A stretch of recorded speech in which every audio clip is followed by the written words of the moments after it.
Ya lotela chuli amoro wen kama unti ye kagalu amoro wen kama unti ye votpen mo kanti ulaya utika tota pe kwa mera fo. Yes, anti na tiki lok chego machalo tama mia. Borlo tiana wa makuberki yelo ruamge go dago ministers. Man pe yet ba achuli ben waine mala kwa anka wa kileo. Ana mera chak lokane ki foyo. La mien wa Lillian Abe. Ana ne at least aerote balancing. Ikarma ke tia dwa foch ikitum kan Lillian Abe otote. We no lwenti komon we magang. Matile gon komon gwagwi mate karaj. Na mera go ki vun. Won komon cha wachini Kampala team cha deleting we wan lotian magang ni Kampala team. Awajal Kampala team dugula pen ya ngagi. Kampala team ya ngagi. Ma mera nge ni Kampala team deleting nyi wa ki yupar be Lillian. Awajal in gwagwi mate karaj. Inte mer doketela. Kai mero doketela chak kumu chak mela chak rwa lo tiano gang ka pere chi chat Kampala bot bebe cool gi wa ko boli kui piana ndo rie nying bebe cool gi rie nying kono nying erikenzo gi rie kono nyi angage e rwa logi tikwena yes rwa logi tikwena mara wigi gang giti kwena luwe ma aka gago tikwena luwe ma aka pade tikwena chi amera wa yebu wangwa ba piani tela gire en karme chuno kui no dogwa met lo gimone ino dano moro kerwa diel ni kirebe moro walum ni kirebe er kado ke karme tela wai kwa timu no nonsense poya mi diwiwa chi un ministers atelegu ukonyo tieno gang piani ya gikene ke ker girma an pa wajni ubita ba ke ker to en wan lo ming mo ne wa yiru joma gang yiru ya chimiro konjo magang pieni ati anen undo tia jin komu utia promoting lulaga kerwa kon man kerpe luwe me ati tikeri chalongo example man chala bol ni unba umet chingu me kon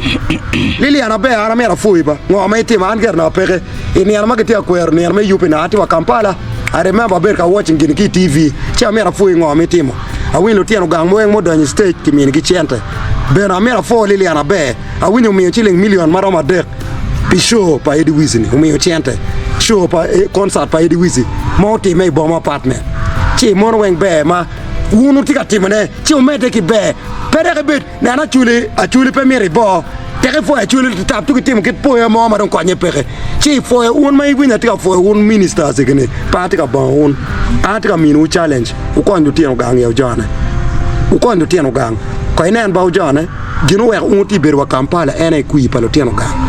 Okay, tijo kana chalo bitres anywage gamenta gero mi bore minister kuno poro ai dan chalo okelo riem ki dwa ene minister kuno poro men bena lego team kija awo mu ma unti kere piana ngeni un jo kana tika wo mun ministers mu kana tika wo piandano rero eno reto un ma rero ni be mela yabwa nguya ni kama pa team uchi team gio kama pa team pa chal chab gina raja la tien ka tia fonyo ngati lela wango poro kelela ko ruat ya do ngwaje ki lela mabe wo pipi per dano ka input pe por ki pipi no input pe ngwaje pipi kerwa mor ka rer dano chi un jomo por o taking por chalo mono lesson tien lo ka mo ne tie mero yube un mero yube so ministers un ma chalo tien ga un chuki cho maraj un chuki mege bene ministers ma mon ana woru ministers ma cho ana woru da bole ilarege u chak tele chukchi umala pienen ba legacy umer ki cho cha beba pi konyo dano ba ker dano chuer chunyu pe bole ukui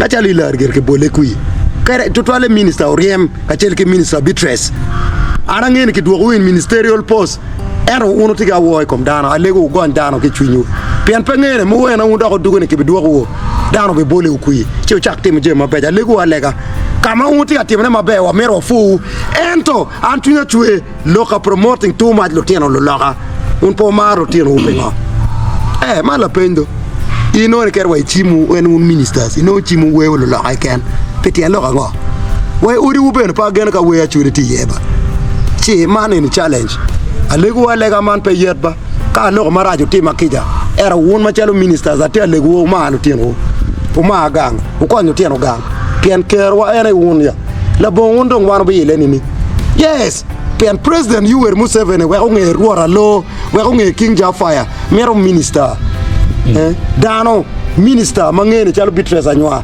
minister mangene chalo honorable Lillian Abe ene wayne la dir president wano tiki la dir malo Rastafarian in Uganda ba beri northern enye ruora lo chigamento ne bingea ka uno lengo utam gamento bingeyo era unan ke tia yelo erikenzo ke unan ke tia mio nen erikenzo ke kom loga dabe wa kwan wa baka ati wo loga daba era ko inan ke mio tuan pos pelo loga ge winye lu chung pier no duong era dan maria chalwora logi ngata ter mio tambot la wil la president bene ni ko ke rora loka mo bene pele ati wo loga daba chi man gino mieru timia Minister Oria Maratia Lokbotu, Kituan Kerma Untikere, Kituan Office Mountikere, Adapo, Lobot President Locomotia Acholi. Yes, Minister Oria Man Padega Murray Pene, Erok Guinan Ginomir team. In mere bed, better to American League can, better at how you don't can, say it open Maku, and one over Betty in Wing can I did. Ah, go and I'll be water Gangeri.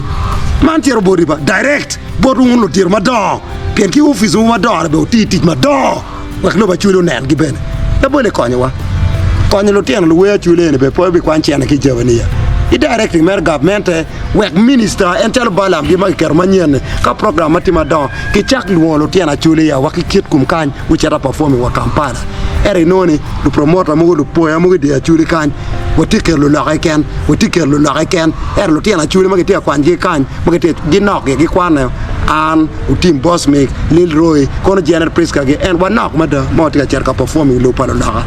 My noni pola show pa one bene, Lutiano Guy, Bino Mop, Lutiano Guy, Bino, Erlola, Gichayo, Lula Gichayo, Chiwabicha, can Wawa winner. Mane, this is an humble appeal to all our leaders who have capacity in this regime. Minister Mauti, Minister Machalo Remti, Ki ministers weng, Anawaru, Amaru, Kimini who teach any Kitian lock. Kimini who ministerial boss with a duty, and that duty is uplift your own. This is not to promote sectarianism. I'm not promoting sectarianism, but promote your own, because there's too much sufferation in the north. Why is it that northern Uganda artists, even if they have stayed long in the music industry, the central artists still beat them because of money?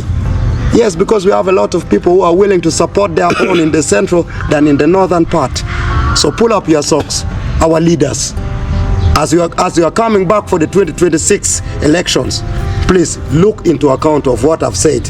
It's a very important issue. Promote your own, because everybody born into your tribe, you have a duty to uplift your tribe, to uplift your people, and to uplift your nation. Komanda, rubaumi tu gum kama utie tota pe kwa lutela wa respect to you.